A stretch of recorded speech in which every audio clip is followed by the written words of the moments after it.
Pembahasan kelima. Oke, saya Hanipa dengan NIM 21 13441 kelas 5 BKIA Bimbingan Konseling Islam dari Universitas Islam Maulana Hasanuddin Banten akan menyelesaikan tugas saya seperti biasa, yaitu tugas learning journal setiap minggu yang diberikan oleh Bapak dosen pengampu mata kuliah MK Produksi Film di hari Rabu. Selamat menyaksikan. Oke, di sini saya akan menguraikan kembali apa yang telah saya dapatkan di dalam MK Teknik Produksi Film yang telah dipaparkan oleh pemakalah kelompok 3, yaitu tentang jenis-jenis film, sejarah film, dan teori klasik, formalisme, dan realisme. Selamat menyaksikan. Pertama, saya akan menjelaskan tentang teori film dokumenter. Sebelumnya sudah dijelaskan di video minggu kemarin jenis-jenis film. Nah, ini salah satu saya ambil dari film dokumenter. Jadi, apa sih itu film dokumenter? Jadi, film dokumenter itu upaya menceritakan kembali sebuah kejadian atau realitas gitu, menggunakan fakta data. Nah, tidak dipungkiri lagi bahwa dalam produksi film dokumenter itu tidak pernah lepas dari data maupun fakta dalam menyampaikan informasi. Itu yang dimaksud dengan film dokumenter. Nah, ternyata sejarah film dokumenter di dalam film dokumenter itu ada dua.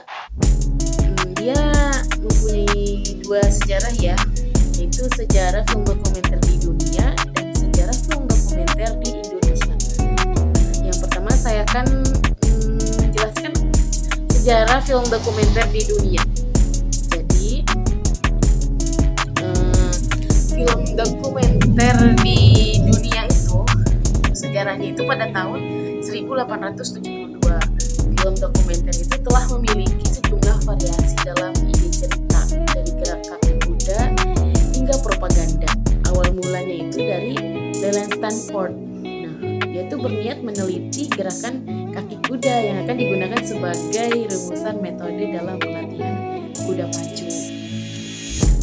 Terus dibantu tuh oleh Edward Muybridge. Nah, dibantu ya oleh Egan Murphy, walaupun beberapa kali dalam percobaan itu gagal.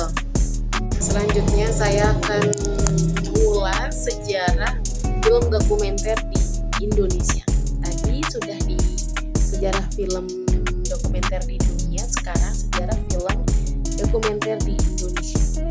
Nah, sejarah film dokumenter di Indonesia itu awal masuknya film dokumenter ke Indonesia itu hasil bawaan penjajah Belanda, dan penerbitnya telah mulai dikembangkan sejak tahun 1912. Kemudian Belanda terus mengembangkannya dari tahun awal sampai ke dekade 40-an. Nah, film dokumenter ini wujud pada tahun awal lebih banyak digunakan untuk eksplorasi kawasan Hindia dan Belanda. Jadi masa sejarah film dokumenter di Indonesia itu pada penjajahan Belanda. Oke, penjelasan selanjut tentang film fiksi. Apa sih itu film fiksi? Film fiksi merupakan film yang diproduksi berdasarkan cerita yang dibuat atau dikarang. Film fiksi dimainkan oleh aktor dan artis yang telah disesuaikan dengan konsep pegadengan. Film fiksi senantiasa terikat plot yang sudah ditentukan. Nah, struktur cerita pada film fiksi juga senantiasa terikat dengan hukum. Sebab akibat cerita pada film fiksi secara umum memiliki karakter yang bertindak sebagai protagonis maupun antagonis. Nah, selain itu ada masalah, konflik, penutupan, serta memiliki pola pengembangan cerita yang jelas. Itu yang dinamakan tentang film fiksi, cerita fiksi. Oke, materi selanjutnya itu tentang teori klasik. Apa sih itu teori klasik? Teori klasik itu menjelaskan bahwa film sebagai hasil karya seni. Film itu bukan sekedar hiburan, tetapi merupakan aktivitas dan karya seni. Sebagai karya seni, film perlu mengandung makna dan berhubungan dengan bentuk-bentuk seni. Teori film klasik ini melahirkan dua tradisi besar, yaitu formalisme dan realisme. Oke, saya akan menjelaskan tentang formalisme lebih dahulu ya. Jadi, formalisme itu berkembang pada tahun 1930.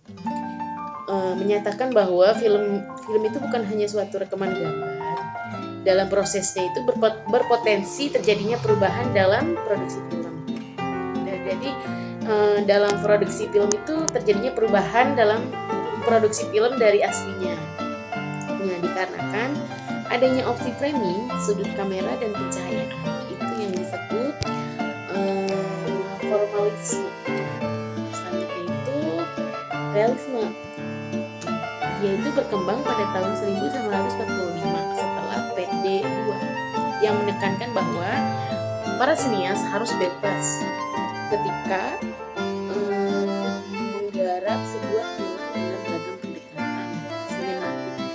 Pengambilan gambar tersebut juga menekankan pada pengeditan tradisi formalis, lebih memfokuskan bagian teknis film seperti montage, sedangkan tradisi realis itu lebih memperluas teori pembahasannya pada topik-topik yang lebih luas dari segi proses presentasi dan realitas sosial. Itu yang dimaksud dengan realisme. Oke, mungkin cukup sekian dari pemaparan atau resume yang telah saya selesaikan. Kurang dan lebihnya saya mohon maaf. Next video selanjutnya ya.